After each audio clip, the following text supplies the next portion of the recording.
Okay, so we are looking at program design acute variables today. So we are looking at like how to like what the rules are for each of our individual types of clients, right?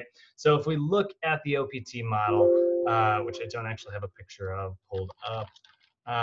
If we look at the OPT model, we know that it is this staircase, right? We know that it is 3 levels, right? Stabilization level, a strength level, and a power level, and then 5 different phases. And those phases are unique only in the resistance sections, right? So each of the levels is really what determines your exercise selection. So like what types of exercise you're choosing. Like, should you give your client sit-ups, or should you give your client a plank, or should you give your client like a medicine ball, like chuck, like a pullover throw with their abs? Which of those, abdominal exercises is most appropriate is going to be based around which level your client is in. So if you get a brand new client and you are focusing on stabilization, the plank is going to be the appropriate exercise because the plank is considered a core stabilization exercise. And the reason it's considered a core stabilization exercise is because it has certain characteristics that are specific to the goal of stabilization. Like, we know that the body adapts specifically to whatever type of stress you put on it. We are putting stabilizing types of stress on the body in the stabilization phase. Likewise, we're putting strength types of stress in strength exercises and power stress in power exercises. So this would correspond with core stabilization exercises, this would correspond with core strength exercises, and this would correspond with core power exercises. And examples of those would be like the plank, a sit-up, and a medicine ball pullover throw. So let's go ahead and lay all those rules out in different ways so that it starts to make a little bit more sense when we look at things overall, right? We want to kind of know what our defining characteristics of each of those things are. So if we're looking at stabilization, right, we're looking at the OPT model, primarily when we're talking about the goal of stabilization, we are focusing on proprioceptive environments, right? Like, how do we make things harder in stabilization? Well, a lot of times, when you're thinking of working out, you think that you're going to make things harder by making it heavier, but that's not really the goal of stabilization. The goal of the stabilization level is to enhance stability. So how do we progress things? Well, we enhance the proprioception. We make it more unstable. Whereas in the strength level, we are going to enhance the volume or maybe the load, right? We're going to make it heavier. And then in the power level, how do we make things harder? We're going to make them more explosive. So again, our goal is definitely, primarily like stabilization, right? So if we're looking at like the 3 levels of the OPT model, right? We have stabilization, right? Which is the main adaptation is stabilization, right? And then the idea here is that it is going to prepare the body for the more demanding levels of the OPT that are to follow in the upcoming weeks or months, right? So really we're looking for increasing like our ability to stabilize so that we can do heavier exercise later on, right? We're going to prepare our muscles, we're going to prepare our soft tissues like tendons and ligaments, and then we're also going to improve like overall like neuromuscular control as well as like cardiovascular exercise, right? Because this is a lot of long duration exercise here. So the stabilization level really only consists of one phase, right? And you're going to have like phase 1 here, which is also it's actually going to be called stabilization endurance. And really you can kind of think of, oftentimes we'll just shorten it to be like phase 1, level 1 stabilization consists of one phase, which is stabilization. So a lot of times we'll forget to put the endurance part. But again, like this phase is the only phase that exists within the stabilization level. And its focus is, the same thing. These are going to be exercise selection based on multiplanar, proprioceptively enriched environments that allow for optimum recruitment recruitment of muscle stabilizers. Right, so really when we're looking at like the stabilization endurance level, right, or I'm sorry, in stabilization endurance phase, the exercises that we're choosing are proprioceptively enriched, which is a big fancy way of saying wobbly. They're multi-planar, so we're focusing on not only moving through the sagittal plane, but also the frontal and the transverse plane. And they are exercises that allow for like recruitment of muscle stabilizers. So you, again, kind of proprioceptively enriched, right, by doing something like wobbly. Or like if you are moving at a very slow eccentric tempo, that gives your body plenty of time to recruit those muscles, right? So that's really like our main goal when it comes to the stabilization level.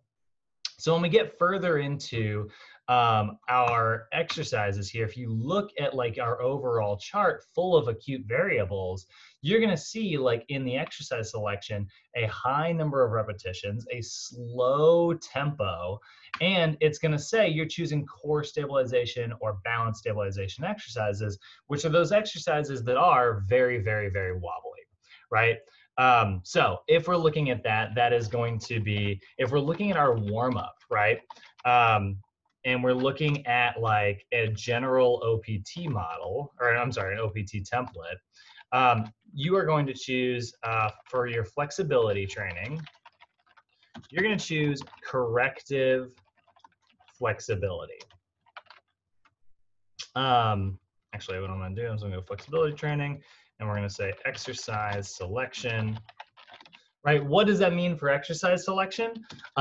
So in the warm-up, if you're in the stabilization level, your exercise selection are going to be focused on corrective flexibility, right? So corrective flexibility is the category. This is a type of flexibility that is primarily focused around increasing joint range of motion, improving muscle imbalances, and correcting altered joint motions, okay? And that is going to consist of self-myofascial release, so foam rolling or using like a tiger tail like we talked about yesterday, or a percussion massager, and static stretches. Now, for the record, also in the corrective flexibility, you are also, like Nancy, you in particular, you're heading to capstone soon. You are also going to add PNF into this category as well, but they don't mention PNF in the regular textbook. So we're not going to put it in our notes right now, but just in the back of your mind, remember, like when you get to Mo's class and he's like, all right, so flexibility in the stabilization level consists of SMR, static stretches, and then he's also going to go, and PNF stretches. And you want to go, oh yeah, I remember. That's right. That's going to show up as well. Good Lord. Gotcha. Makes sense? Yeah.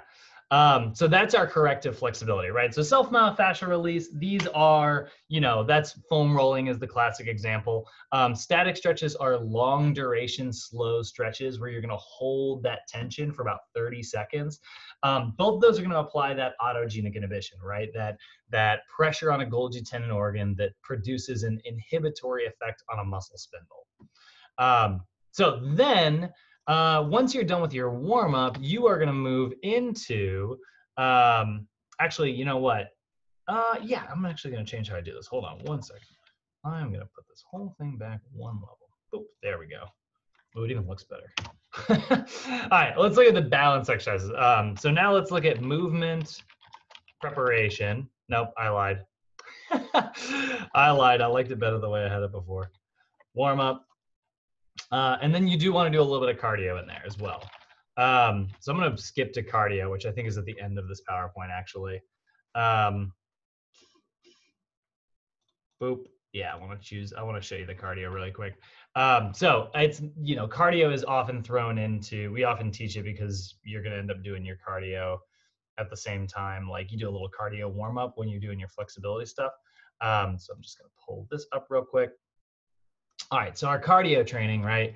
Cardiovascular training, exercise selection. It's not really so much an exercise selection, but you're going to choose zone 1, right? I'm sorry, stage 1 cardiorespiratory training. So you're focusing on like stage 1 exercises. Now, what do I mean when I say stage 1?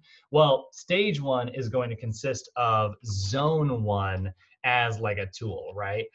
So consists of, and that's going to be zone 1, which is going to correspond with 65 to 75% of your heart rate max. Okay, so if you've got a client in stage 1, you're really just going to kind of use that one zone here. It's very similar to like the stages and the zones look very similar to like the phases and the levels, right? Like if you've got a client who is in stage 2, they can use zones 1 and 2 throughout that routine. Right, and so stage 2 corresponds with zone 2, and stage 3 corresponds with zone 3, similar to how, stabilization pairs with stabilization, strength pairs with the 3 versions of strength, and then power pairs with, power. So that's our cardiovascular training, right? And I'm going to go ahead and skip all the way back to balance again here. So then let's get into our movement prep. So there's our cardio and our flexibility, right? That's gonna for the most part be covered in like your warm-up section. But then let's look at the movement preparation, right? Which is going to be core, balance, reactive, right? So that's the core, balance, reactive sections here. Oh, you know what? I wanted to try that new thing. Hold on. Let's try this really quick. Blank OPT template. So I'll copy just this section here, paste it. Ooh, I don't like, oh, why are you, oh no, why are you doing that? Why in the world would you go all the way off the page? No. Happens to me and I'm like, mm-mm. There it is. There it is. Freaking thing. Are you kidding me with that? Why are you set up like this? That is so stupid.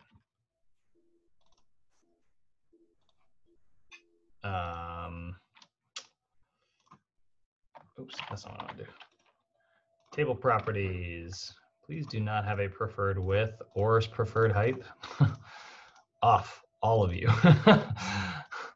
Okay, and there we go. Friggin' thing. All right, so let's go ahead and if we build like a little warm up here, I really should I should turn that off before I go copy and paste next time.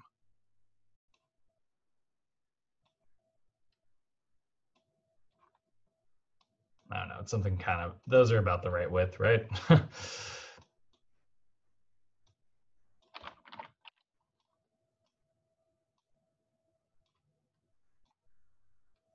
Something kind of like that. All right, and we'll delete some of this because we don't really need that much. So let's say we are looking at like a stabilization routine, right?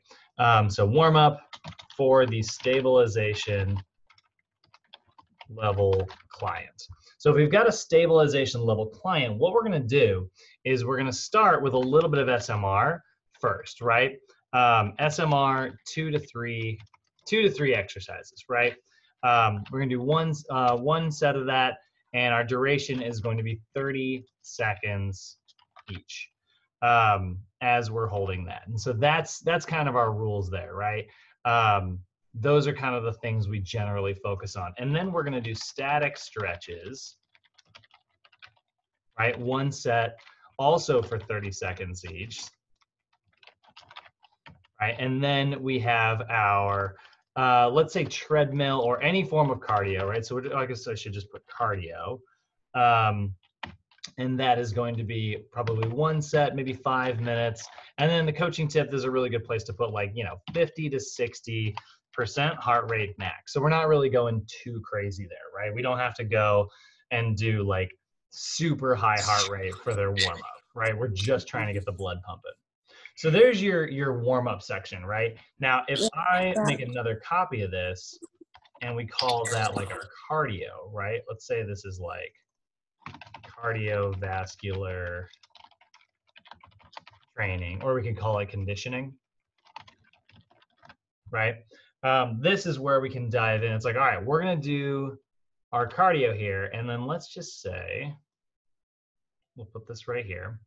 You're going to do one set of, you get your warm up there, but you're going to continue that.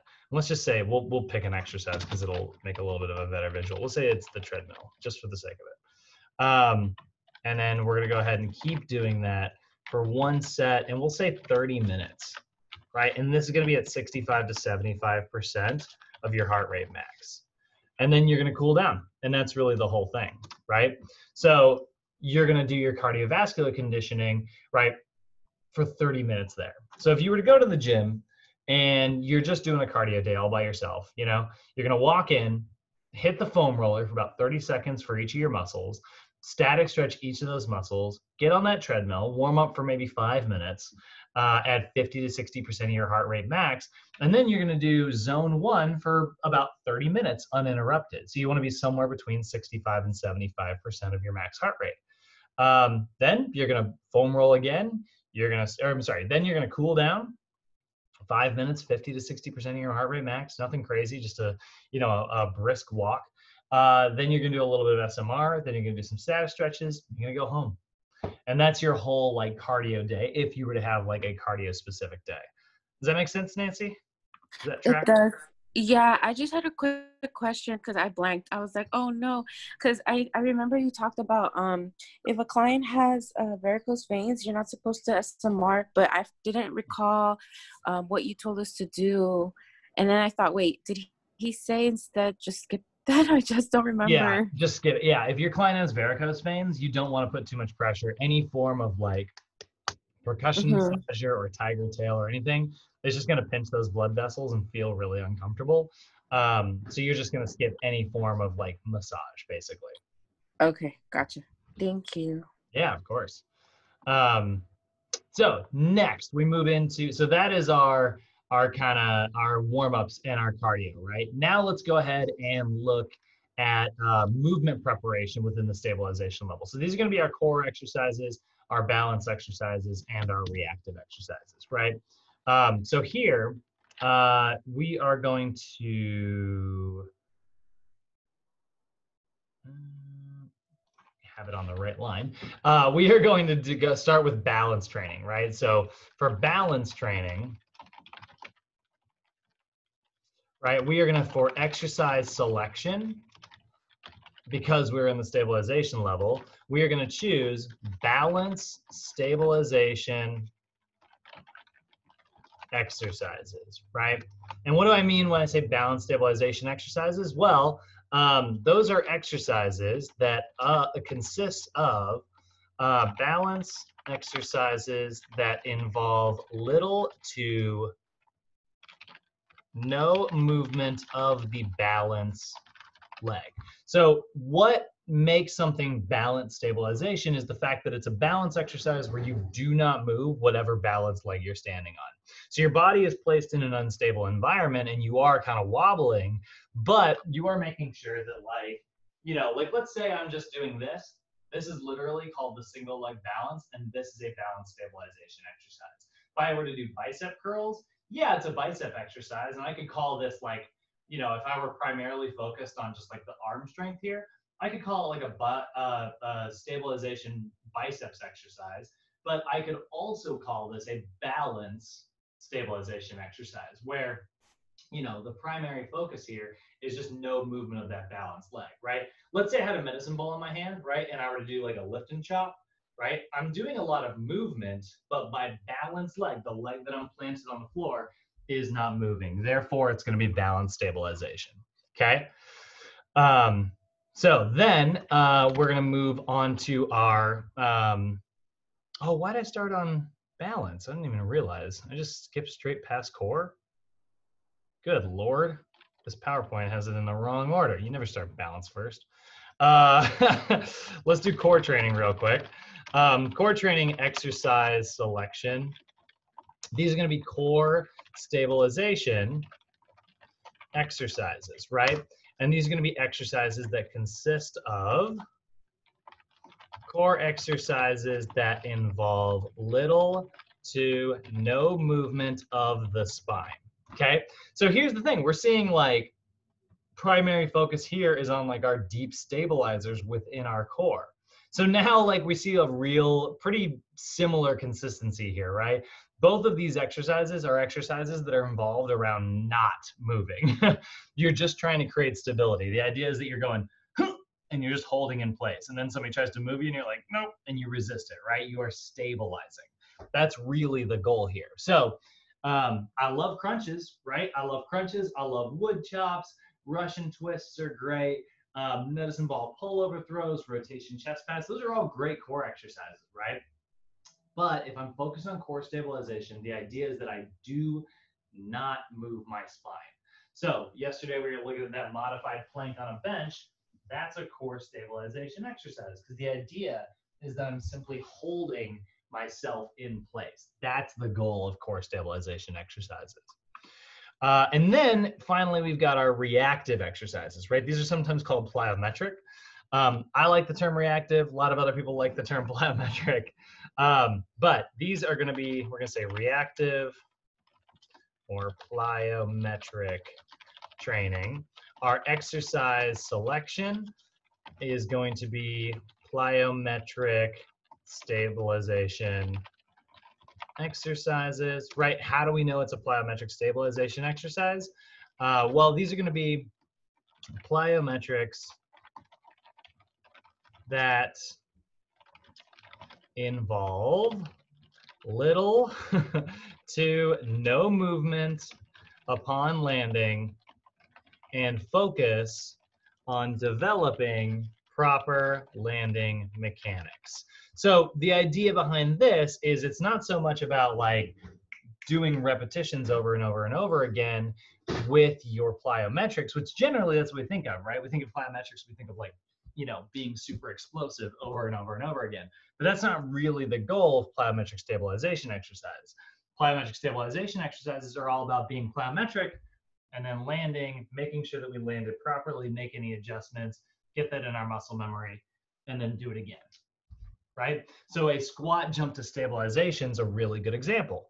Just like any other squat jump, except that you hold the landing, right? So that is our movement prep in the stabilization level, right? Now, one thing that I think it's skipping past, one thing that's skipping past here is the speed, agility, quickness. So we'll throw that in real quick. So let me go back to my little blank OPT template here, and let me fix it before I copy it over so that it isn't being a jerk. Aha, copy.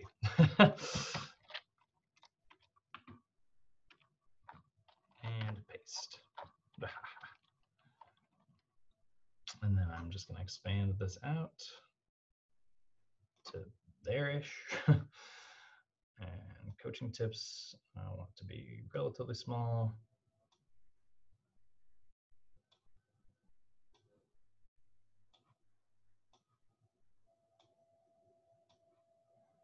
Okay, so now we've got like our little, we've got our OPT template here, right? So I'm going to choose core. So in my movement prep, if I were writing this out, I would choose core stabilization, a core stabilization exercise, a core balance exercise, and a core. God dang it! I always do that. I get stuck on the core thing. Balance stabilization exercise and reactive stabilization exercise. Is this not in black font? No, it is. It's just a really small font. What are you? Let's make you not 10. Let's make you 12 or 14. Yeah, that's much better.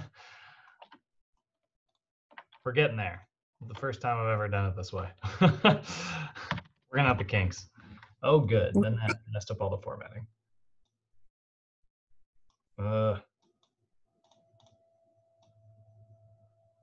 There it is. That will work. Okay. So core stabilization, balance stabilization, and reactive stabilization, these are what we're going to choose, right? Now, as we're looking at that, we do have specific sets, reps, tempos, and intensities to choose within that. And so in the stabilization level, as we're looking at that, if we go back to, looking at our core stuff here, right? In core stabilization, we're going to choose 1 to 4 exercises. And then we're going to do 1 to 4 sets of 12 to 20 reps at a 4-2-1 tempo with 0 to 90 seconds rest. So I'm going to go ahead and just put this over here so we have plenty of room. So our sets, right, that's going to be 1 to 4. Our reps, that's going to be 12 to 20. Our tempo is going to be slow, which is more commonly, that 4-2-1 tempo. And our rest is going to be 0 to 90 seconds, right? And we're going to see that pretty consistently for the rest of these as well. Like if we go to balance stabilization here, these numbers are practically the same. The only difference is going to be 1 to 3 sets, still going to be 12 to 20, or it's going to be 6 to 10 each. If we see that version. Our tempo is going to be slow, and we're going to do 0 to 90 seconds of rest.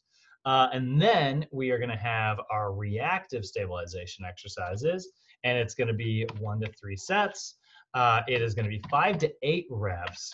And then our tempo is going to be controlled, which really means like hold landing for 3 to 5 seconds. That's what we mean, right?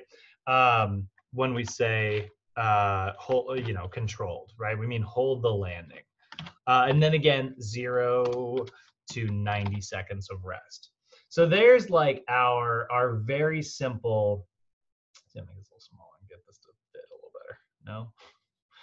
Okay, fine. It'll just be weird looking. So there's our very simple like guide to, each of these exercise selection choices, right?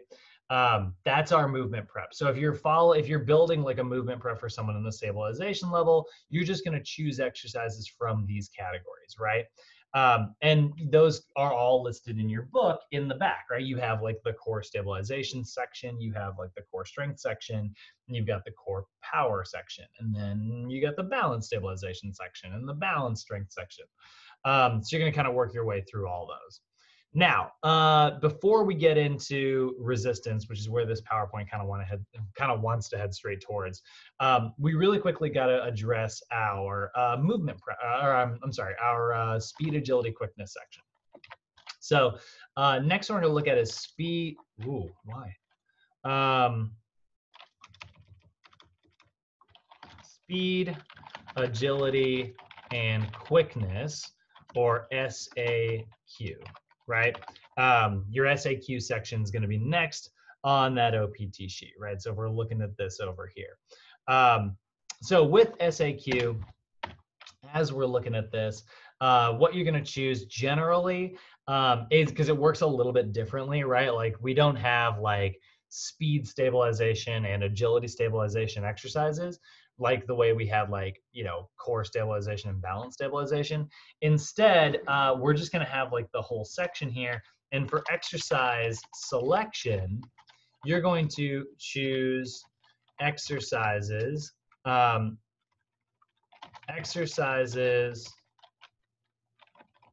that involve limited horizontal inertia and limited unpredictability. So in the stabilization level, you're choosing drills that are limited in their horizontal inertia, aka limited agility. And then you're going to also choose limited unpredictability, aka limited quickness. So we think of like speed, agility, and quickness, right? Speed is traveling from point A to point B as fast as possible. Agility is changing directions.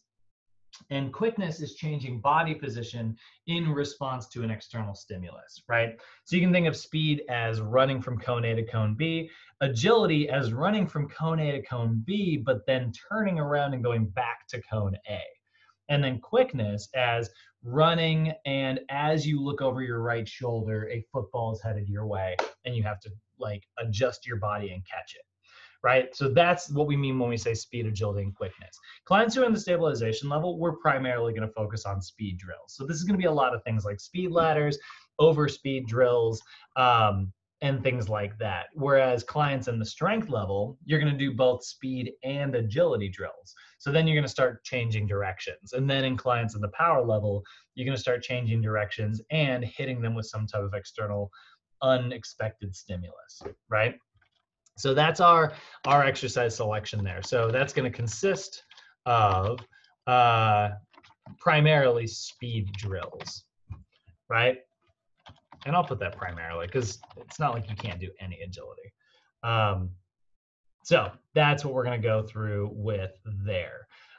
Then we are going to move into the resistance section. So the resistance section, right, which is sort of like the meat and potatoes of your whole workout. This is where you are really getting into like leg day or chest day or back day or anything like that, right? So this is where we are going to have total body exercises. We see here we got a chest exercise. There's a total body exercise. There's a total body exercise. Chest, chest, upper back, shoulders, shoulders, biceps, biceps, triceps, triceps, legs, legs, right? So each of those exercises, you'll notice they're either on a stability ball or they're using a cable machine or resistance bands, right? These are, or they're standing on one leg. These are all very unstable exercises, right? There's just adding a little bit of instability. Now, if you wanted to throw a 2-arm dumbbell biceps curl into the balance section and call it a balance exercise, could you do that? Sure, if you wanted to. Depends on like if you've already got a bicep exercise in your routine or not. So there's definitely like places where these exercises will show up in 2 separate categories. But as far as like the resistance section goes, we're going to choose exercise selection is going to be exercises that are performed in controlled but unstable environments that, oh shoot, I have this backwards. God dang it. Whoops. So our exercise selection, I mean, I actually do like that sentence. Consists of exercises. All right, so your exercise selection is going to be total body stabilization exercises,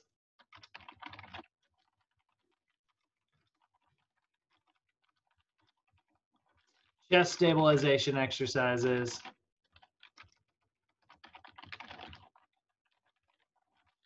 back stabilization exercises, right, and I'm just going to go straight to legs here so that we don't have to do shoulders, biceps, and triceps, and leg stabilization exercises, right? So it's, trying to think of how I want to actually write this. I want to make sure that these notes are very clear. Yeah, I can't do it. I can't do it. I got to put shoulders in there. Shoulder, stabilization, biceps, and triceps, and leg stabilization. So you're going to choose total body, chest, back, legs, biceps, triceps, shoulders, all of those. And they all have like stabilization versions. So you can see here, right? Like, I love this. This is a classic, like really good example. The step up to balance, curl to press. This is ball squat. This is totally wrong. So this is a step up to balance to press, right? So, and this is a multi-planar version. So he's doing a sagittal version here. He's doing a frontal version here. He's doing a transverse version here, right? So these are stabilization total body because he's using his legs, he's using his shoulders, and then, you know, getting it from the floor. That's also a bicep curl. Now, could there be a total body strength version? Absolutely. All you do is make sure that when you take your leg up, you don't balance on one leg. You would just step, and then your other foot would stand right next to it, and then you would do the curl and the press. So you would do heavier weight because it's a stable movement. Does that make sense? This is the unstable version. The strength version would be a, you know, not a step up to balance. It would just be a step up, right? Yep. Cool. And then a power version that would be total body. isn't really going to translate super well with something like this. But like if you were to do like a burpee to box jump, right? Like that's very much like a total body movement where you use your chest and your legs. And it's very, very, very explosive. Or a burpee to, I'd say probably a better version would be like a step up, like an explosive step up. Or not a better version, but a version similar to this. So that's your resistance section, right? So now we're going to go ahead. Let's copy that over here. All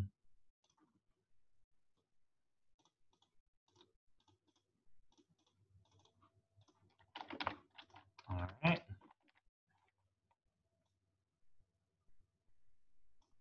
Give this some space.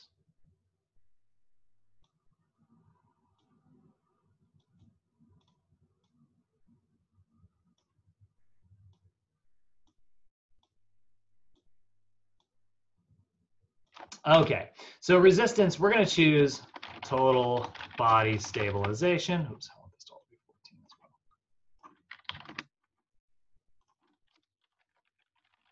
We're going to choose chest stabilization exercises, right? Back stabilization exercises, shoulder, biceps, triceps, and leg. Right, so there we go. There's all of our various like exercise selections. Like if we were building just a 7 exercise circuit for our clients, we could literally just kind of go down the list like this, right? But then if we look at our numbers, right, if we look at like our acute variables here, as you are choosing this, unbelievable, this PowerPoint sucks so much. It's not actually up here. Look at this, it's in the stabilization one and it just doesn't have stabilization.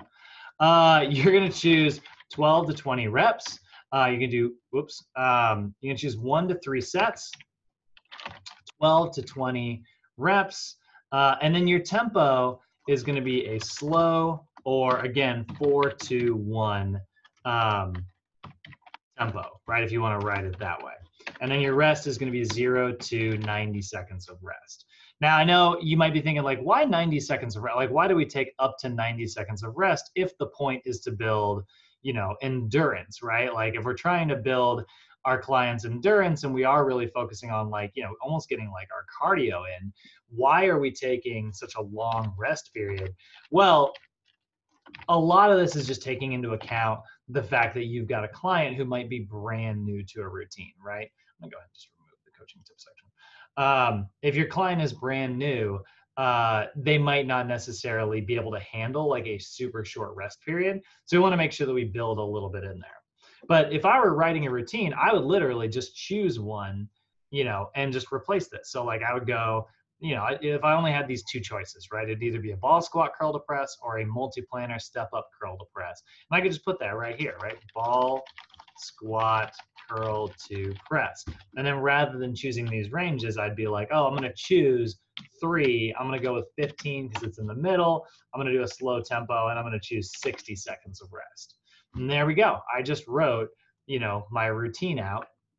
I would just make sure that I'm basing that on my client's posture, you know? And that is basically how we're going to do that whole thing. And at the very, very end, all we've got to do is write our cool down, right? Now your cool down, I'm just going to put down here.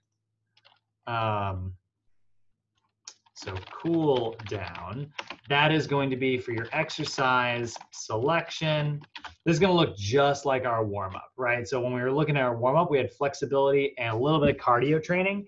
The only difference is this is going to go in the reverse order. So we're going to go with, we're going to kind of copy this down here. So it's going to consist of cardio first. And I'm just going to remove that, and flexibility training. So your flexibility training for your cool down, by the way, is going to be corrective flexibility every single time. So we're actually going to see some pretty, similar consistencies here. So if I go down to cool down here, what's funny? I'm actually just going to go like this. Actually, this is going to be way easier. And just paste it right there and change this to the word cool and change that word to down.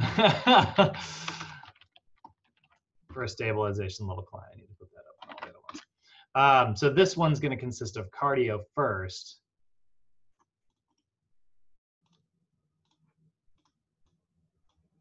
And then you are going to do your SMR second and your static stretches third. And that's how we write a cooldown. So if you take all these individual pieces here and pull them out, you've got like a guide to, program design for a stabilization level client. So does that make sense, Nancy? Does that all track for you? Yes, it does. Cool. Easy to read, hopefully. Yeah. I was like, okay. Hopefully. All right. Let's look at the strength version.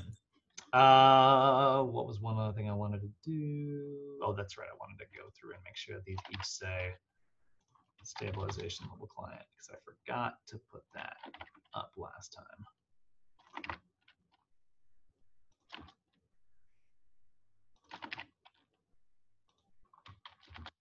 Okay, so now, and this is really why I wanted to do this way, we're going to look at the strength level, because the strength level's movement prep and warm-up and all of that is the same between all 5 phases. But we're going to look at differences once we get to the resistance section. So let's go ahead and move on to strength here. So 3 levels of the OPT model. Let's do that second one finally. So I'm going to go all the way down here. And we're going to put some space here. So now we are looking at strength, right? So this is the second level. This is going to be the main adaptation is increased force production. So your goal here is really just to increase your overall strength, right? This is going to increase the ability of core and total body musculature to move the body under heavier loads. So your whole goal here is to just improve like your overall strength and like increase like the load bearing capacities and move through more complete ranges of motion. So you also want to be able to like move through a full range of motion, whereas in stabilization, we were primarily focused on just stabilizing in specific joint positions. So this is going to consist of phase 2, which is going to be what we call strength endurance. And then we are also going to focus on phase 3, which is going to be hypertrophy. And we're going to do phase 4, which is going to be max strength. Right? And for the most part, each of these are going to be really similar to each other. There's just a few key differences, right? So strength endurance, the goal here is to improve stabilization endurance and increase overall strength.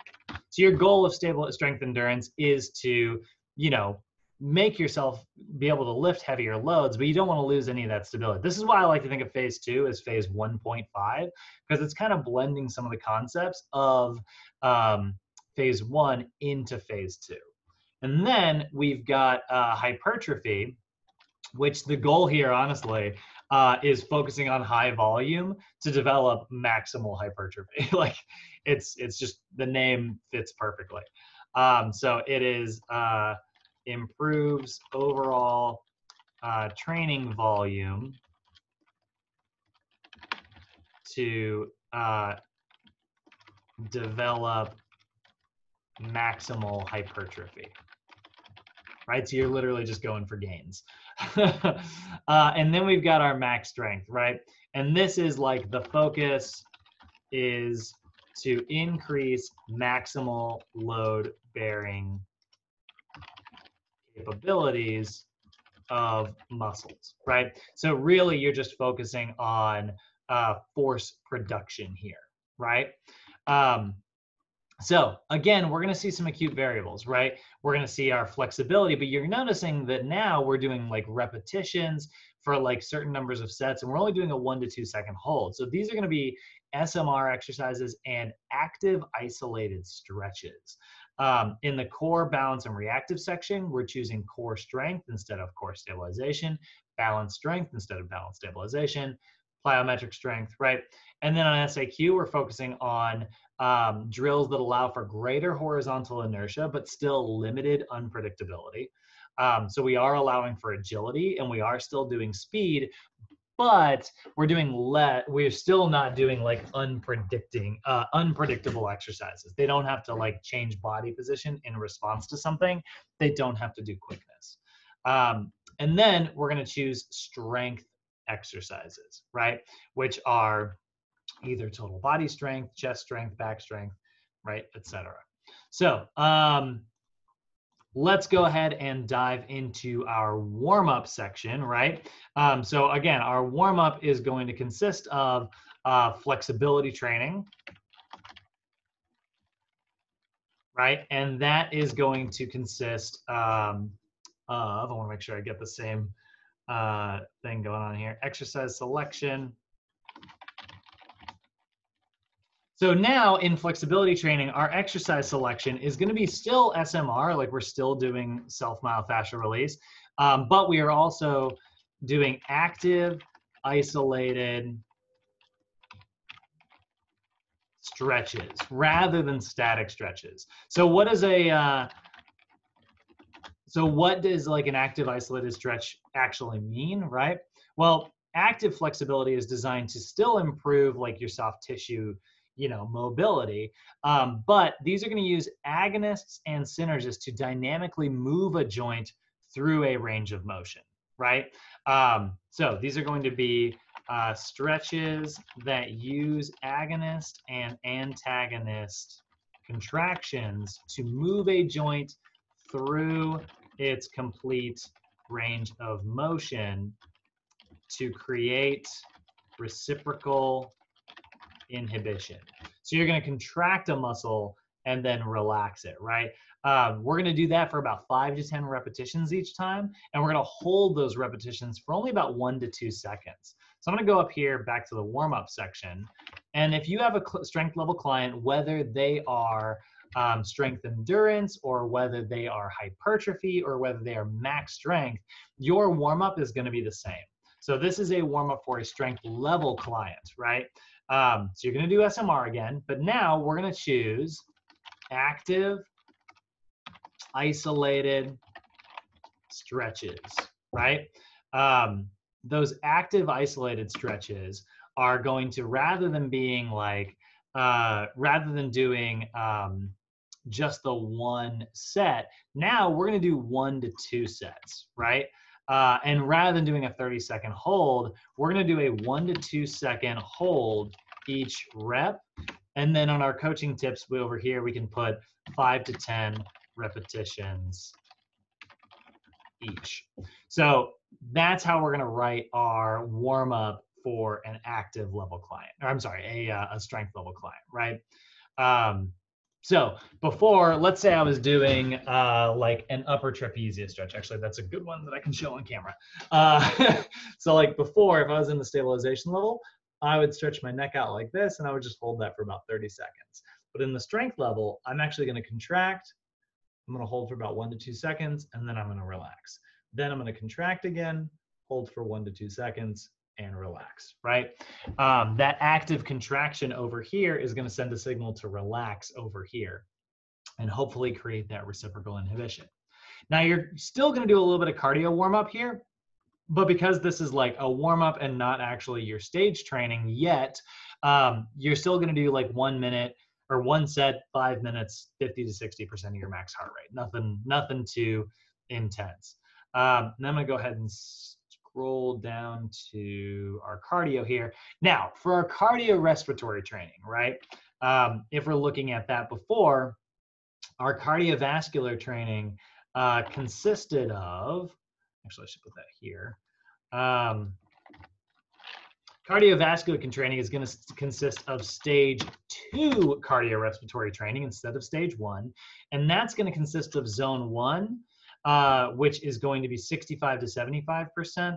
But it's also going to consist of zone 2, which is 76 to 85% heart rate max as well. So we're actually going to start with zone 2 here, and we're going to recover in zone 1. So now we're looking at those work to rest ratios that we mentioned in like our physiology class, right? So what I would do is if I were like, you know, doing some cardiovascular conditioning here with my client, and I was in the strength level, now I'm going to need a few more boxes, right? So maybe I'd have them on the treadmill, and I would set up some interval training. So I'd say, you know, we're going to do 3 sets of each of these. Actually, we'll do 4 sets of each of these because it'll be a nice even 20 minutes.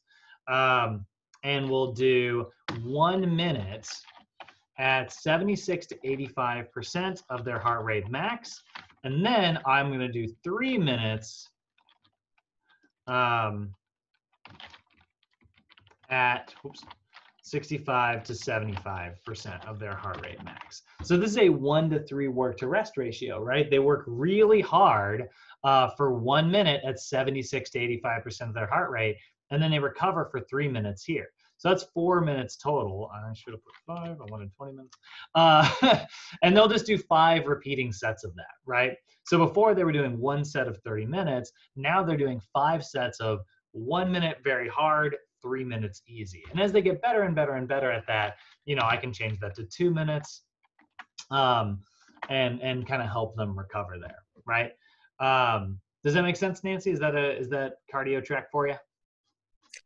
Yeah, I was just, I might have to rewatch this also online or log into the afternoon because I'm like the type of person that needs to see it and hear it a couple times before she gets it. And I know someone had asked a question regarding cardio training and how we can just have a little bit of it every time, not just in warm up. Totally. And that's the part where I'm just kind of curious more about. So yeah, if you had a client who's in the strength level, there's no reason you couldn't like build this by being like, okay, we're going to go do 1 minute at 76 to 85% of your heart rate max. And we're going to try and get you to hold it as long as you can. And so like maybe your client's actually wearing a heart rate monitor. And so let's say you've got them doing, let's say you got them doing like a thruster or something, because that's a strength level total body exercise, right?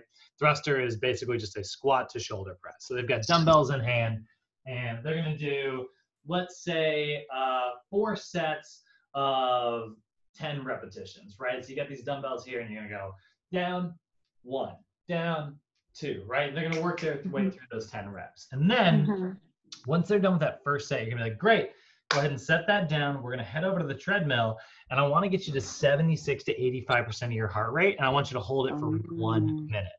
So we throw them on the treadmill. We watch that heart rate monitor. I know that 76% of their heart rate max is 145, right? Just for the sake of argument, let's say we know that's the number. And so it's like, boom, you just hit 145. All right, let's hold that for 1 minute straight. So they hold it for 1 minute straight. They hit that stop button. They're breathing really hard. They're like, right? And then you can just have, it's like, okay, walk it out. And they, you know, they're walking around like breathing it out, slowly catching their breath. And as soon as they've got their breath, it's like, all right, let's hit your second set over here on those thrusters. And we can go back and forth between those. I'm not particularly a huge fan of that style of training with strength, only because like you're taking a really long time before getting back to your thrusters, which means you're allowing, like, you're not really training metabolically for strength anymore. You're kind of training for like endurance, right? So if we don't like that, cool, let's adjust it, right? Like we're doing like 4 sets of 10 is very much like a hypertrophy thing, right? But hypertrophy is, you only want to take about 60 seconds of rest, which we're going to see when we get down to that in just a minute. So that version, like you could do that way, Nancy, and it's great, and it's really hard for burning calories. But if your client's goal was to build muscle, that Then just that's not broke it. it. So then why would you Okay. be doing hypertrophy? Why don't we instead do strength endurance? So let's change it up. Rather than doing a total body exercise like that, why don't we do just a goblet squat, right? So they would have like a dumbbell here, and they would just Mm-hmm. do a 10 repetitions of that, right? And then Mm-hmm. they're going to set that down and follow it up with alternating single leg squats, which are very Okay. stabilization, right? And so then they do the other leg, right? So now we paired strength with stabilization the way we do in strength endurance. Now I have them go do cardio. That actually fits pretty well because because now we are focusing on building endurance while Mm-hmm. still working on some strength, right? Whereas before I was kind of ruining my hypertrophy by doing cardio in between sets. Cardio. Yeah. Okay. That Not makes that you sense. couldn't, not that you couldn't, you're getting, I think the best way to put it is like you're getting the worst of both worlds rather than getting the best of both worlds. You know what I mean? Yeah. But you still I can could. see. It's still like a hard workout. That's where Yeah. like, a lot of times we talk about like what these rules are and stuff and like how physiology works. And it's like, there's no such thing as like a bad like workout. It's just like what you're doing there is it's definitely a cardio based thing rather than like a strength based thing. Gotcha. Okay. That makes sense. And then I had another question. I know Sure. due to COVID-19, we may not have access to a gym or whatever. And I Ugh. don't know, we may be training people in their homes or at the park, Mhm. So if we were to do a type of training like you just explained, instead of doing a treadmill, like an alternative could be like mountain climbers or Oh, like, absolutely. yeah, okay. Yeah. Remember that in this class in particular, we had that metabolic resistance training stuff. Mm-hmm. It was that super high repetition exercise, like type activities, like mountain climbers. That's Mm-hmm. It's like, because where do mountain climbers fall? Like mountain climbers are kind of a core exercise. I actually think mountain climbers are kind of a core stabilization exercise Oh, because for the most really? part, you're not really moving your spine. Although to be fair, you are moving your femur. So, but that's kind of how I like to think about it. It's kind of a Mhm. core stabilization exercise. So it's like, okay, well, then how many reps should I do? Well, try mountain climbers at like a 4-2-1 tempo. I'm gonna go ahead and adjust this down. And you tell me if this makes your abs burning. Just get into that position, and then you're gonna go, 1, 1, 2, 1, 2, 3, 4, and then switch 1, 1, 2, 1, 2, Mm. 3, 4. That is a pretty freaking great, core stability exercise that is going to make your abs burn like nuts.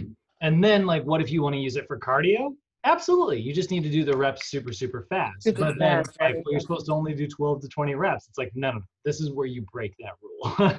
Yeah. It's not a strength exercise anymore. You're using it as cardio. That Yeah. would be like being like, I can only do 12 to 20 jumping jacks. Hmm. Or 12 to 20 paces on a treadmill, Mm-hmm. right? Yeah. Just Yeah. because it falls in the phase doesn't mean that like you have to, it depends on like how you're applying it. The levels and the phases and the tables and all these numbers that we're looking at, they're here to act as guides to get you to target the right type of physiologic response, right? The reason the way we develop stability is long duration. And so that's why we're doing this. Could you do 25 reps? Absolutely. Could you do it in 8 reps? Yeah, if you move even slower than 4-2-1. But like these reps are set up like this by default to get you to not have to think about all those physiologic rules that we just learned in PFT 105. You know, Yeah. um, it does all the physiology for you. But don't be afraid to like step outside the box. In fact, Mo actually It actually makes you guys step outside the box in a few. I'm scared of Mo because after what I've heard from students, I'm like, okay, I need to be like concerned, I guess. I cannot believe I just heard someone say they're scared of Mo. He is like, that's so funny. He's the least scary person on the planet. I know, Like because I've kindest, seen. nurturing, you know, awesome person. Okay. That's so Okay. funny. I'm like, All oh right, my gosh. you Anyway. got nothing to worry about. Nothing to worry about at all. Okay. All right, let's do our movement prep section for strength here. Okay. Okay. So movement prep, which is going to be core, balance, reactive. We are under the strength section here. So our exercise selection is no longer going to be core stabilization. It's going to be core strength. Now, what do I mean when I say core strength, right? Where the heck are they? There they are. These PowerPoints are so poorly put together. It's blowing me away. NASM, get your ish together. I can't even find it. It literally just goes straight to balance again. Oh, there it is. Never mind. So our exercise selection for core training is going to be core strength exercises. What do I mean when I say core strength? I mean core exercises that are involved, that involve a full dynamic, concentric, and eccentric range of motion of the spine. So before, we were not moving our spine. Now we are moving our spine as much as we can, right? So before, I was doing something like a side plank where I was just holding. Now I'm doing like a wood chop, right? Where I've maybe got like a cable here. I can do like a close-in wood chop, or maybe I can do like a full extended one to make it heavier, right? And I'm working my core through a full range of motion. This is where doing like a stability ball crunch is a great example. In fact, that's actually my favorite example to use, because people see a stability ball and they're like, must be a stabilization exercise. And I was like, no. What makes something core stabilization is no movement of the spine. That stability ball crunch, just because you're on a ball, doesn't mean it's a stability exercise. You're moving your spine. That's the defining characteristic, right? So core exercises that move through a full range of motion. Balance training, rather than just choosing balance stabilization, we're going to choose balance strength exercises. What are balance strength exercises? These are balance exercises that involve full dynamic, concentric, and eccentric ranges of motion with stabilization at the end range of motion. So this is where you're going to do a full control, right? So she's standing on one leg here, but her balance leg is her right leg, and she's moving her right leg through a full range of motion, right? Like she is moving. Before, like if she was in stabilization, it would be something like this, and she's not moving this leg. But now she is going through a full range of motion with that balanced leg. Therefore, it's a balance balance strength exercise, right? And then she's holding in the end range. Then we've got core reactive power. Oh my God, reactive strength, or plyometric strength, if you want to call it that. So plyometric strength exercises. These are plyometrics that involve, again, a full dynamic, concentric, and eccentric range of motion at a repeating tempo.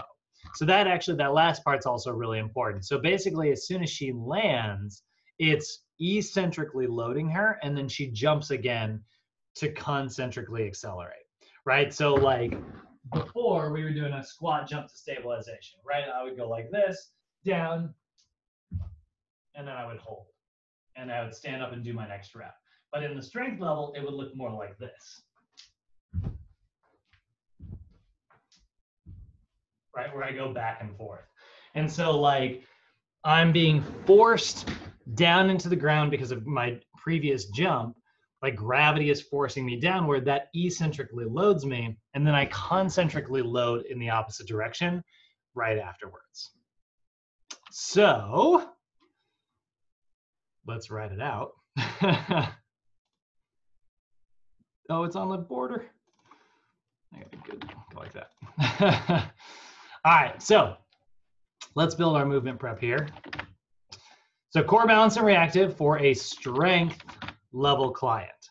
I'm going to choose core strength exercises, balance strength exercises, and reactive strength exercises, right? And then if I look at my rules here for these things, which you can see is very blurry, I'm going to go ahead and rather than doing 8, wait, sets are first over here. Rather than doing 1 to 4 sets, I'm going to do 2 to 3 sets. Okay, and that's actually going to be consistent for all of these. These are all going to be 2 to 3 sets. So that's 2 to 3 sets, 2 to 3 sets, 2 to 3 sets. Now, rather than doing 12 to 20 repetitions, I'm going to drop those repetitions down to 8 to 12. Now, why are our reps going so low? It's the core. Shouldn't you be doing like 100 sit-ups? Not really. Your core is a lot like your other musculature. You're going to get a lot more out of it by training heavy between 8 to 12 repetitions. It should be tough like that. Your balance exercises, we're going to remove the idea of like each leg here because we want to get an even distribution anyways. And again, this is also going to be 8 to 12 repetitions. And then our reactive exercises are going to be really similar, but it's actually going to be 8 to 10. They're just going to cut it off of these. Like we almost had totally the same in all of them. It's almost easy to memorize. And then they ruined it with that 8 to 10 instead. Now our tempo is going to be, instead of slow, we're going to call this a medium tempo, right? And what I mean by a medium tempo, for the core, for the most part, that's going to be about a 1-1-1 tempo, or sometimes you can think of this as a 2-0-2 tempo. And the same thing is going to be here. That's going to be a medium tempo. I really like 2-0-2. I think that works really well, but they are going for a little bit of stability in the mid-range. But most of the time you'll even just write like, medium. And then your reactive strength tempo, this is going to be what we call repeating. So you don't have to hold this at all. We just want to do a repeating tempo, meaning you don't want to be pausing between reps. You don't want to take time to hold your landings. You want to use the momentum from your landing to stretch out your muscles eccentrically as you land so that you can then create a stretch shortening cycle and project in the opposite direction right afterwards. So that's definitely a slight difference that we see there. We are looking for that repeating tempo is somewhat unique. Does that make sense, Nancy? Yes. Cool, cool. All right, so now that we've done movement prep, now we got to get into speed, agility, and quickness again real quick. And this is going to be pretty simple comparatively, right? We go our exercise selection. These are going to be exercises that involve greater horizontal inertia, but they still have limited unpredictability. So that's going to consist of speed drills again, but now we can also do agility drills. So agility drills and speed drills, right? So we are allowing for greater horizontal inertia. That's a big fancy way of saying agility, change directions, right? And we are allowing for, but we're still limiting unpredictability. We still don't want to have to do like a quickness drill. Our client should know what the drill is. All right, so then we got to move into the resistance section. Now the resistance section is where, because there are 3 phases within, right? Like the level's been the same this whole time, but in the strength level, we've got 3 individual phases, which means we need to have rules for each phase specifically. So our resistance section, right? As we're going up towards it, we are going to kind of copy our formatting here. So resistance training, okay? put this down here. Exercise selection, we're going to change all of these to strength, right? We're going to do total body strength exercises, chest strength exercises, back strength exercises, shoulder strength exercises, bicep strength, tricep strength, and leg strength exercises. So these are exercises that are performed through a full dynamic, eccentric, and concentric range of motion under heavy loads. So we are looking for strength here. Now, each of these phases are different. So we've got a couple exercise selection things here that are specific, right? So in the strength endurance phase, right? You are going to choose one strength exercise and pair it with one stabilization exercise. In hypertrophy, you are going to choose one strength exercise. And in max strength, you are also going to choose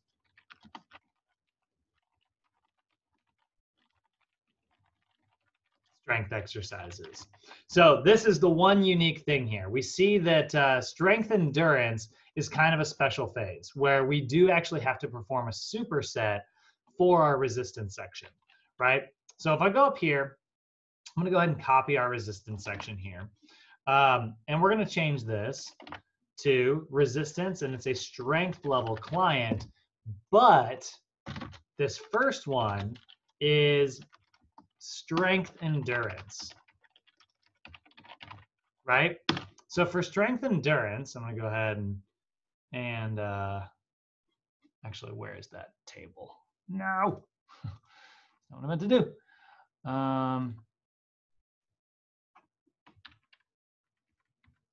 There it is. Go away, stupid Zoom tab. Oh, I hate you. All right. All right. So here is our strength endurance client, right? Now, you can do total body exercises, but honestly, it's very difficult because you have to pair these with like two muscles for the same body part. Generally, you're going to remove total body superset. So what we'll do instead is we'll just say this is a total body strength exercise, and this is the one example of where we're not going to superset these together. But then if we were to superset this, insert row above, and do like our chest exercise, right?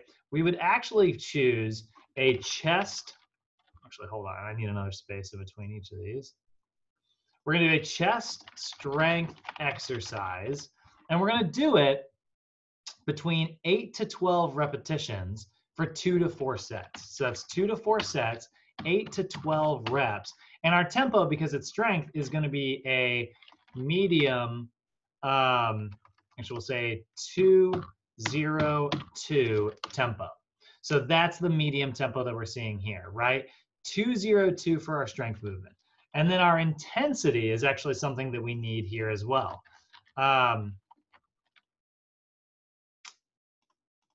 Insert. Oh, that reminds me, I forgot to. Actually, you know what? We can leave that alone because this is just, that's not what this is for. And then our rest is going to be 0 seconds. Right, so we're taking 0 seconds of rest. Then up here, we are going to choose a chest stabilization exercise, right? We are going to superset these two together, but that's still, and it has to be the same number of sets, so it's still going to be 2 to 4, and our reps are going to be 8 to 12 reps. This is going to be done at your classic 4-2-1 tempo, and then we're going to take 0 to 60 seconds rest. So we always, always, always put 0 seconds for the first because that indicates that this is a superset where there is little rest in between these as possible. So a chest strength exercise would be an example of like a bench press, right? And a chest stabilization exercise would be like a stability ball chest press. So what I would do is I would have a stability ball parked near me. I would do that bench press really heavy for 8 to 12 repetitions. And then as quickly as I can, I'm going to get on that stability ball and I'm going to do another 8 to 12 repetitions for my chest. Does that make sense? Yes. Cool. All right. So then the same thing is going to apply to every one of our other supersets, right? I am just going to do chest, back, and legs, by the way, just because I think we kind of get it. So we're going to choose a back strength exercise. We're going to try that with back stabilization. We're going to do leg strength exercises. And we're going to pair that with leg stabilization exercise, right?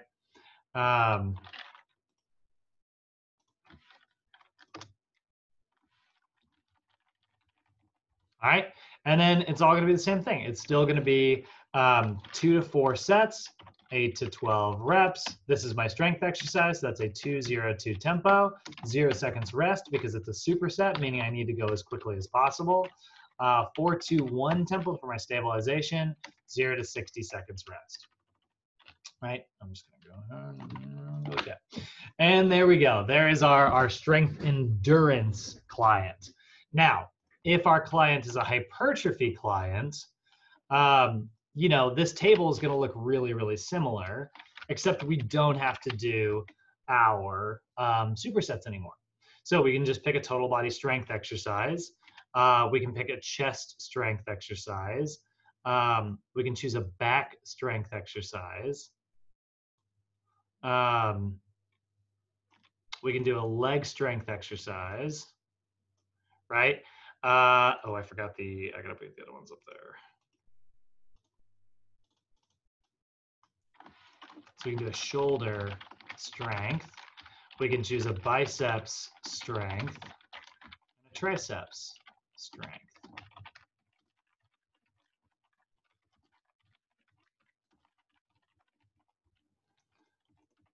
Okay, and there we go. Oops. Now, the reps are slightly different. You'll notice our sets are going to go up because our reps are going to go down, which means our intensity has also gone up. So if we're looking at hypertrophy here, we are going to choose 3 to 5 sets of 6 to 12 repetitions. So 3 to 5 for everything.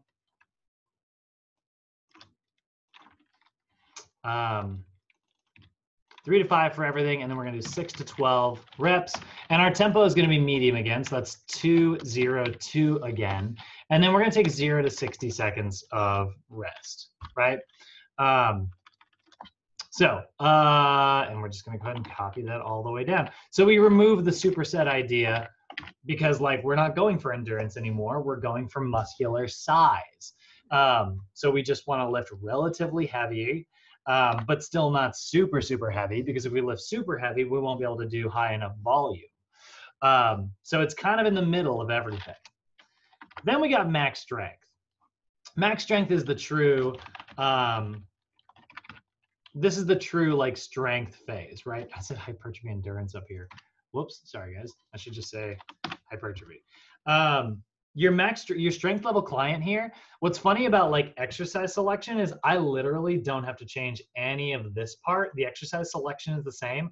I just have to change these rep ranges around.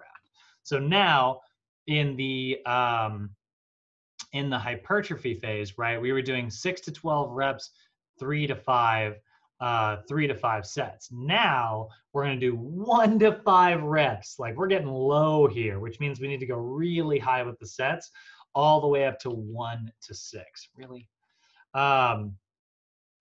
So that is going to be 1 to 5 reps, and that is going to be 4 to 6 sets there. So 4 to 6. And then my tempo is going to be X, X, X. We're going to do a super explosive tempo. Chances are you're not actually going to move very explosively when you try to, because this is going to be so heavy. But you are attempting to lift as fast as you can. You want to, move it down quickly and get it back up quickly.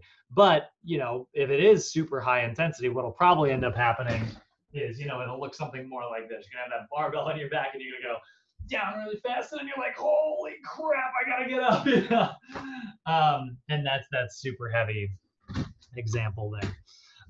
Now, because of this intensity being so high, we're gonna take 3 to 5 minutes of rest. This is gonna be the longest amount of rest in the program because this is the highest intensity. But you'll notice exercise selection wise, it is exactly the same. So let's say you wanted to like really improve your chest strength while looking at all the different types of athleticism. Over the course of a 3-month period, you could do in your first month bench press, and then you pair it up with a stability ball chest press for 2 to 4 sets of 8 to 12 reps, right? Where you really develop your endurance and neuromuscular control. Then for your next month, it's like, okay, now I'm going to work on like, you know, raising the intensity a little bit.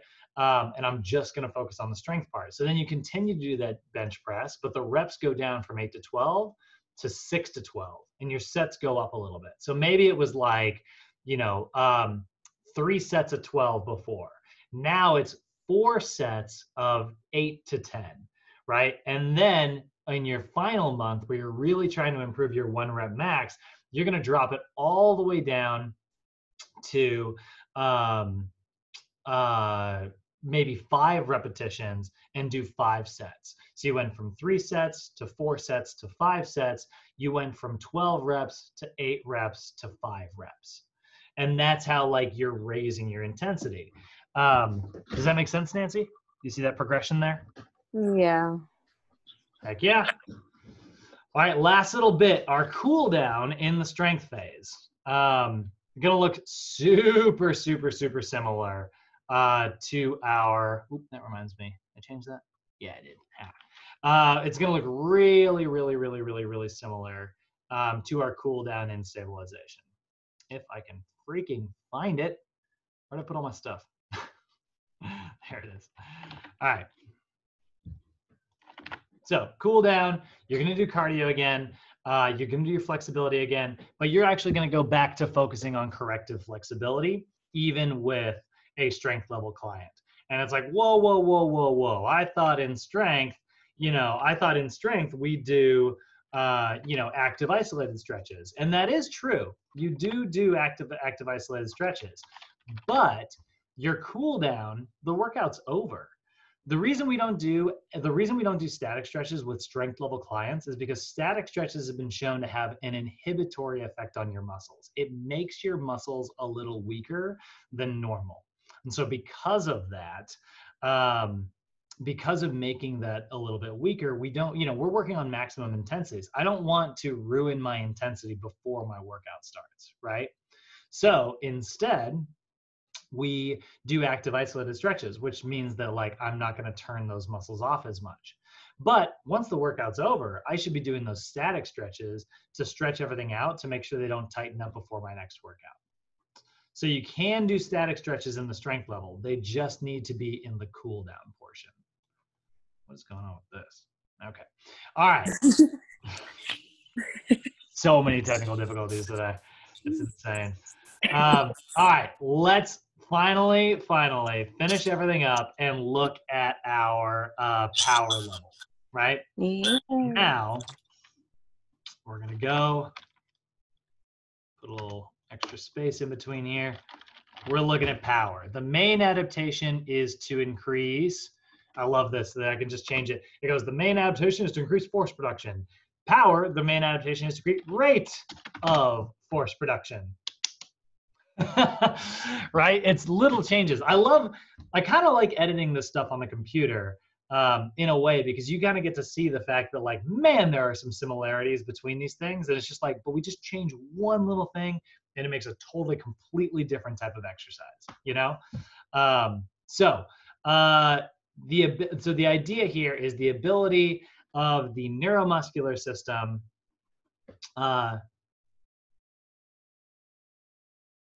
the ability to increase rate of force production, motor unit recruitment, motor unit synchronization, and motor unit firing rate. This is very much a nervous system phase where we are really working on, both sides of the power equation, right? If you think of the power equation, you know that it's force times velocity. Well, we just spent a few weeks working on force, right? When we were doing max strength. Now we're going to address the velocity side of it, right? So this is only going to consist of one phase. That is going to be phase 5, and it is also going to be called power. And the idea here is to improve rate of force production and power of muscles, right? Here's the thing. This is going to look really similar to strength endurance. We're going to do the superset thing again. We are going to superset a very, very heavy max strength exercise with a very light power exercise. Okay, if we are looking at that, yeah, I guess I can just go straight down here. If we are looking at that, we're going to go into our warm-up here. Your flexibility, right? We aren't going to follow corrective flexibility anymore. Now we're going to follow dynamic or functional flexibility, right? So I'm going to go up and copy that real quick. So your warm-up is going to look like this. Exercise selection is going to be SMR, but rather than doing active isolated stretches, you're going to do dynamic stretches. Okay, that's called functional flexibility. Actually, that reminds me. Corrective flexibility.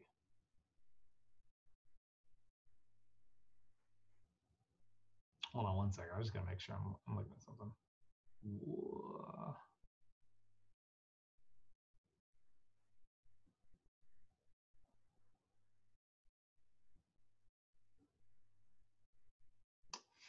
I goofed up a little bit earlier. God dang it. Really quickly, just going back and looking at the strength stuff. Your flexibility training for your warm-up is going to be called active flexibility.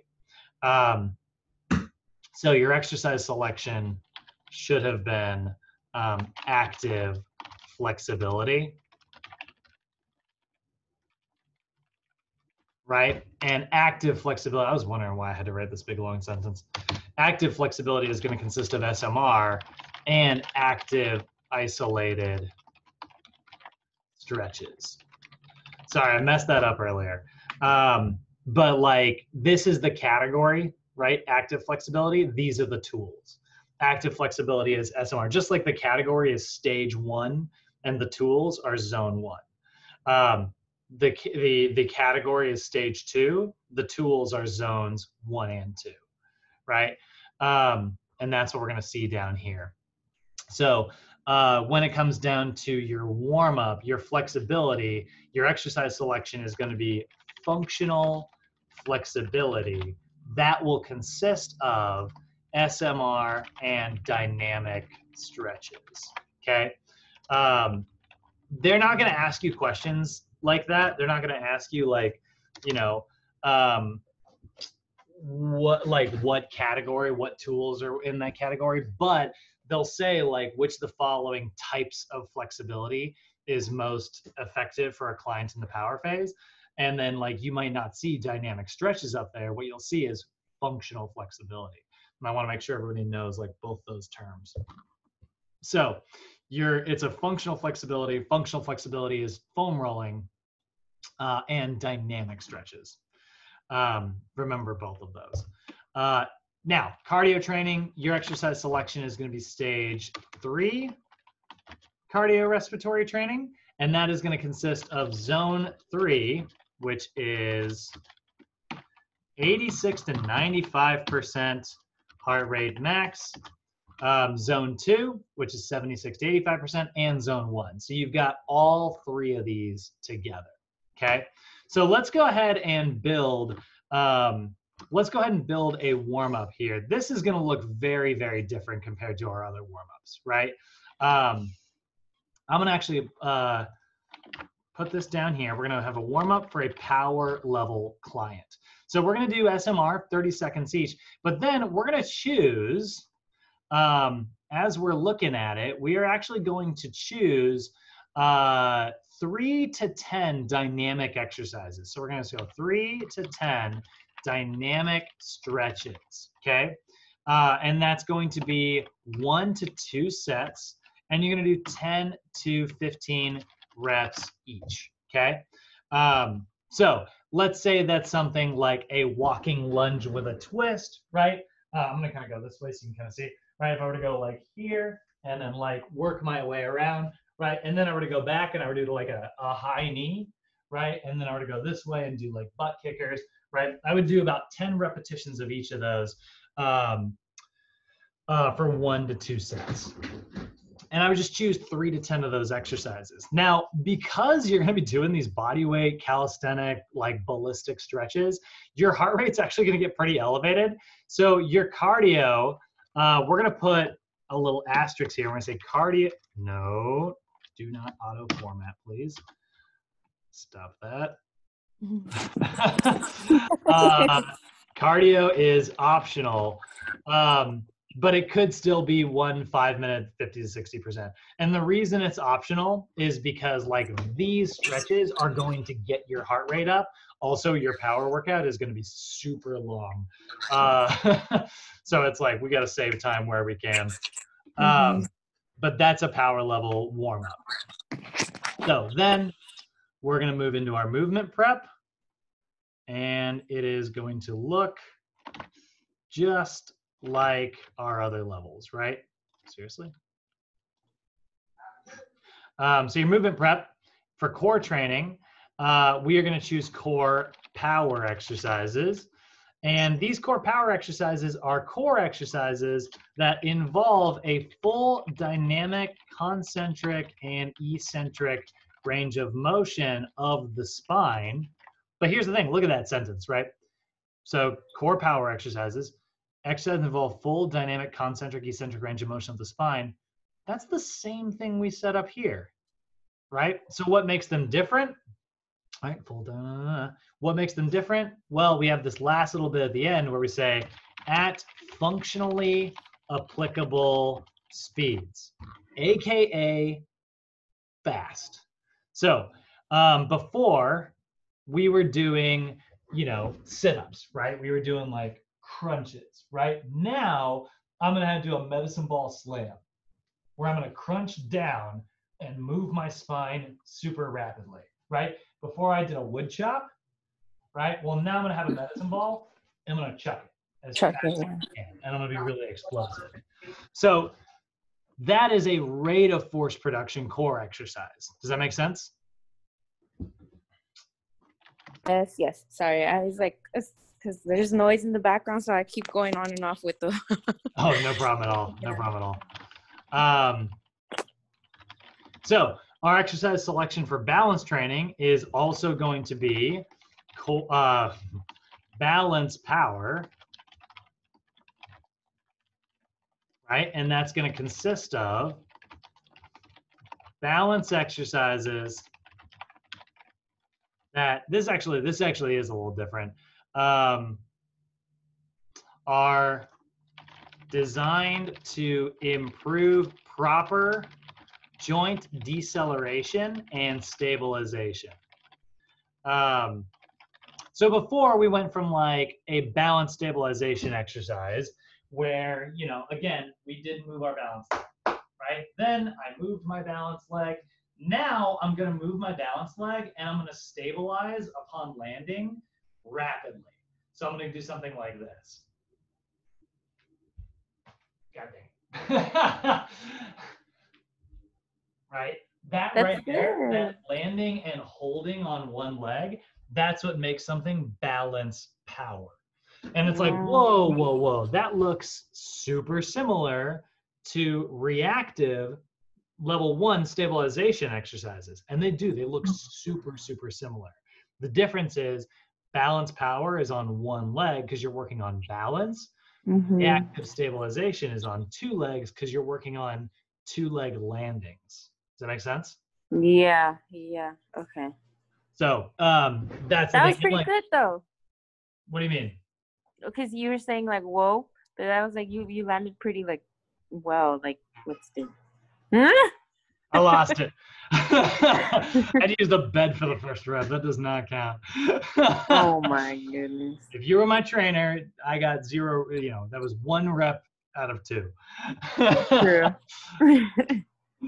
All right, reactive training or plyometric training, if you want to call it that.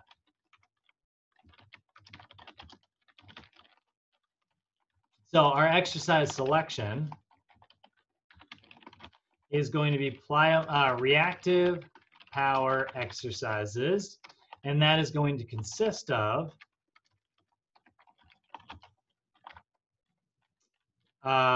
reactive exercises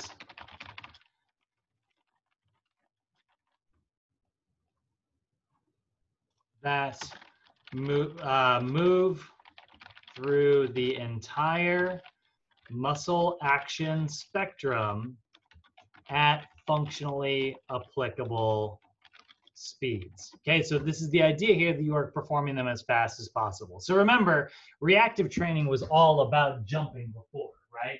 It was already about like, you know, being explosive. But now we need to be able to move as fast as possible. And this is why I actually don't think squat jumps count as a reactive power exercise, because you can't force yourself into your next rep rapidly. But if you were to wear like a jump trainer, like one of those belts that you wear that's attached to resistance bands, that like the harder you jump, the harder it pulls you back down into the ground, now suddenly it becomes like a reactive power exercise, and you're going to perform it as fast as possible.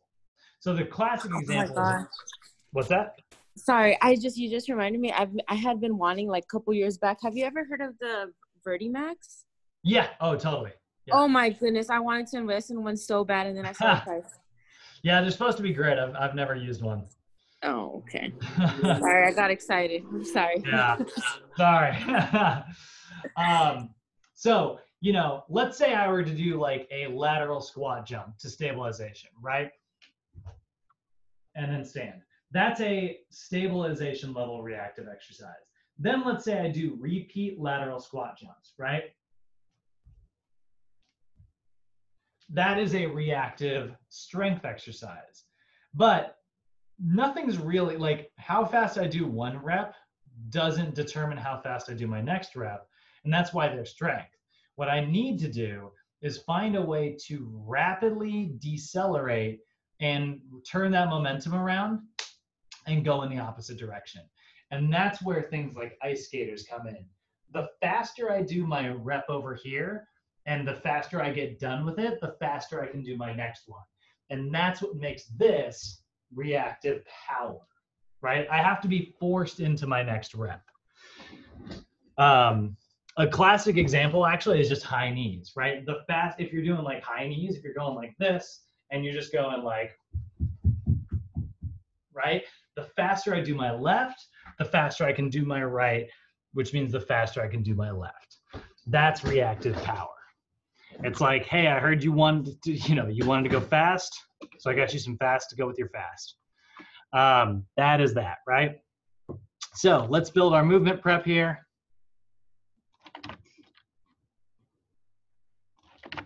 Whoops. So again, we're going to choose core power, balance power, reactive power. This is a power level client. And so as we're looking at it,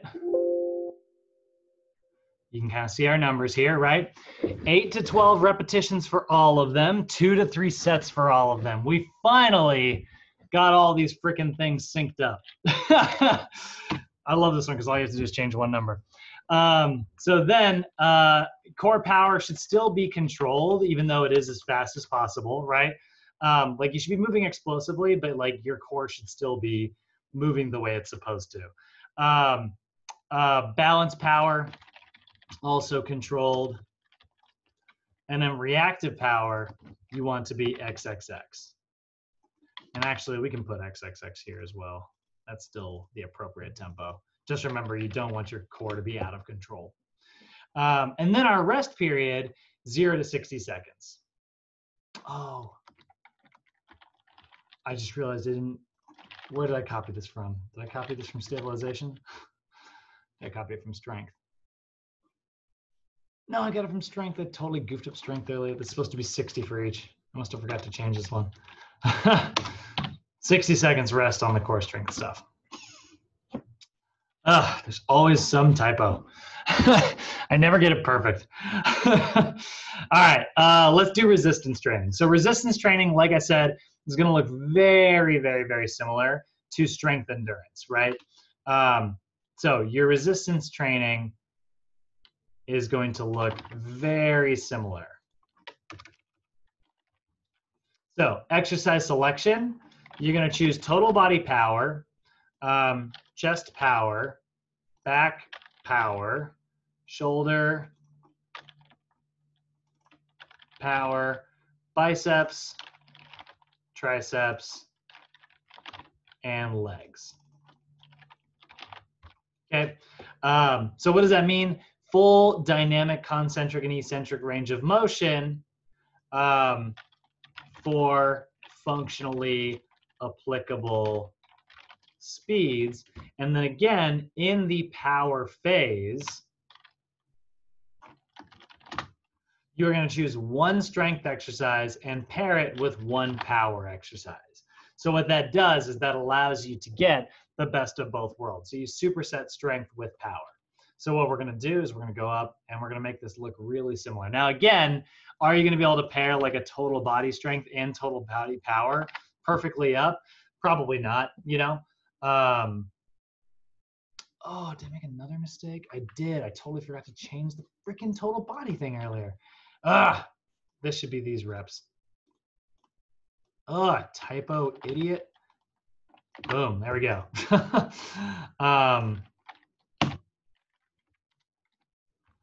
Okay, there we go. So down here, you're going to choose total body power if you do only one power exercise. Total body power exercises are things like hang cleans or split jerks, things like that, right? And those are super, super explosive. Those are like your Olympic lifts, right? So you're going to do these in kind of a max strength variation. So that's going to be 1 to 5 reps here. And that's going to be for 3 to 5 sets. And your tempo is definitely going to be XXX tempo. And then that's going to be 3 to 5 minutes rest. If you're doing just one total body power movement. Then let's take a look at, it's going to be a chest strength exercise, but we're going to pair it with a chest power exercise. We're going to do a back strength exercise. We're going to pair it with back power. We're going to do leg strength. We're going to pair it with leg power. And again, this is all going to be 3 to 5 sets consistently.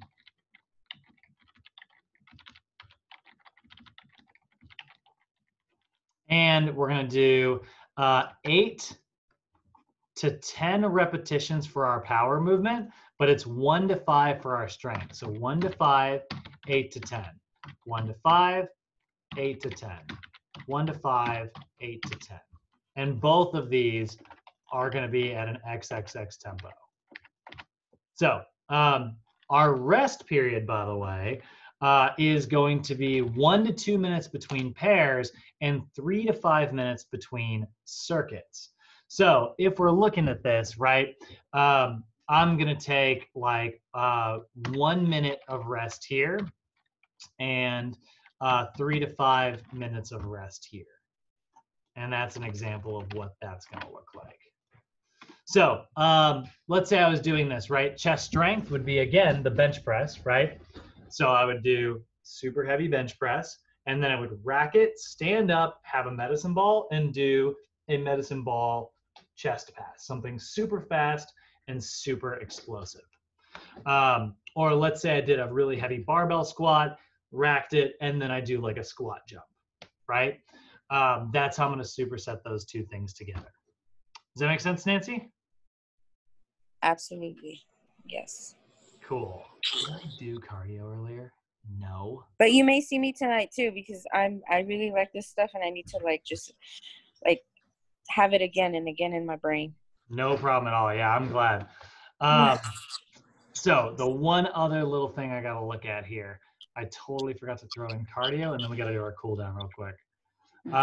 So let's look at cardiovascular conditioning for a power level client. Forgot it because you technically skip it for the warm up. All right, cardio conditioning for a power level client. We're going to do the treadmill again, right? As our example here. But now, let's say I do something like this. I would do 5 sets, 1 minute at, and honestly, good luck keeping it up for 1 minute, 86 to 95% heart rate max. And then I would recover in zone 2 for 1 minute, and then recover in zone 1 for 1 minute before resetting and going back. So it's zone 3, zone 2, and zone 1. It's funny how like a minute doesn't seem like a long time until it's a whole minute and you have to do it like you're in. Yeah, brutal sometimes. Yeah, minute-long intervals are so hard.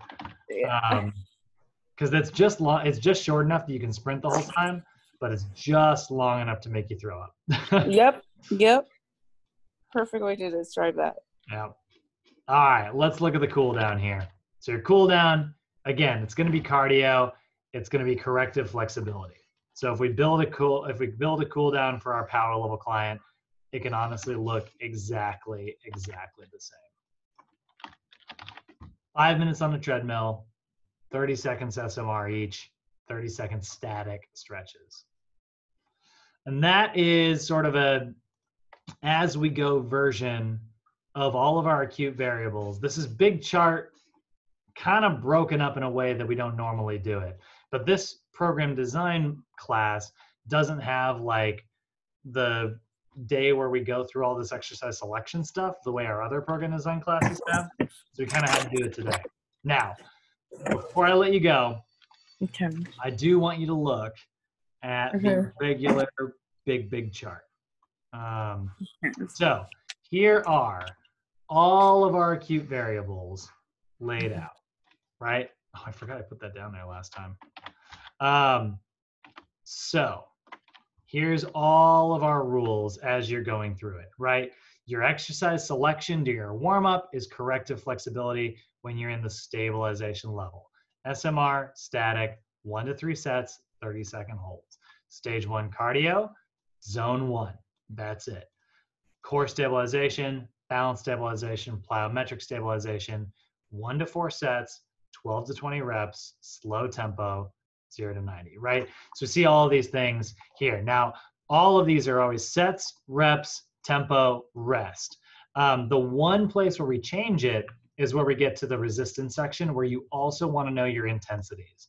So 12 to 20 reps corresponds with about 50 to 70% of your 1 rep max. So if my 1 rep max is 100 pounds and I decide to do 12 reps, I should be lifting around 70 pounds.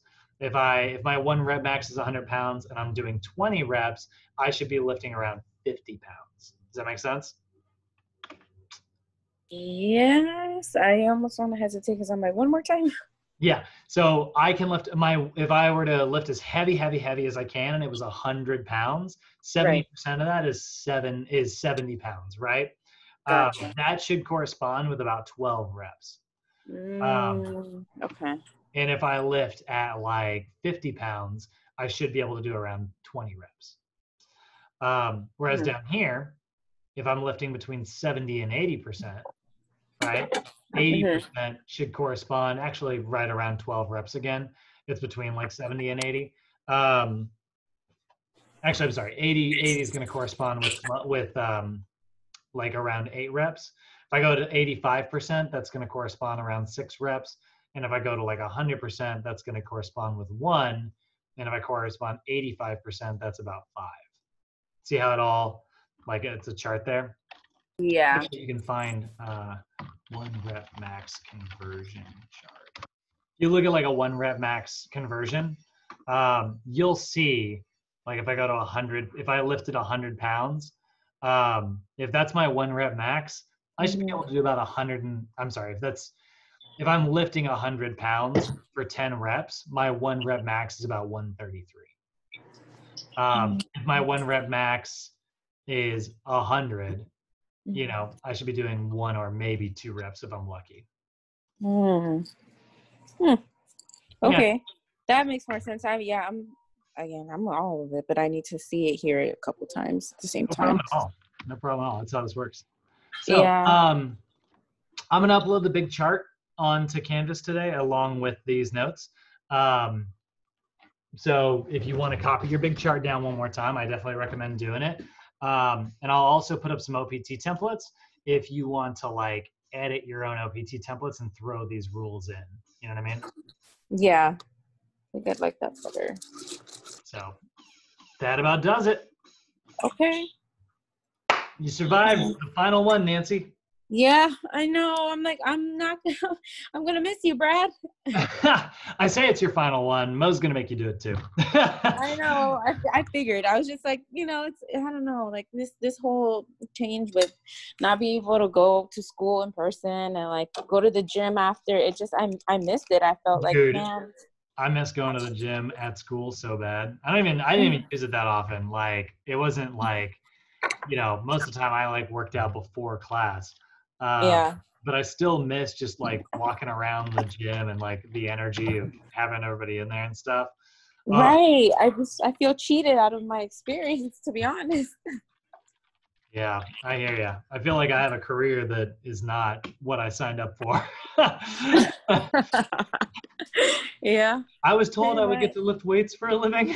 I know. And I canceled my gym membership. Like I feel out of place, to be honest, too. I don't know. It's too many emotions. Let's just stop there. I know. Yeah, but thank you so much, Brad. I may see you later in the afternoon class again. Love just it. because this is a lot of info and this is like a good chunk of, I mean, everything is, but you know what I mean? Totally. The evening version will move faster too because it's already pre-written down now. And then I'll spend a little more time on like the traditional chart. So that'll be nice. Gotcha. Okay. Sounds good. Thank you, Brad. See you. Bye.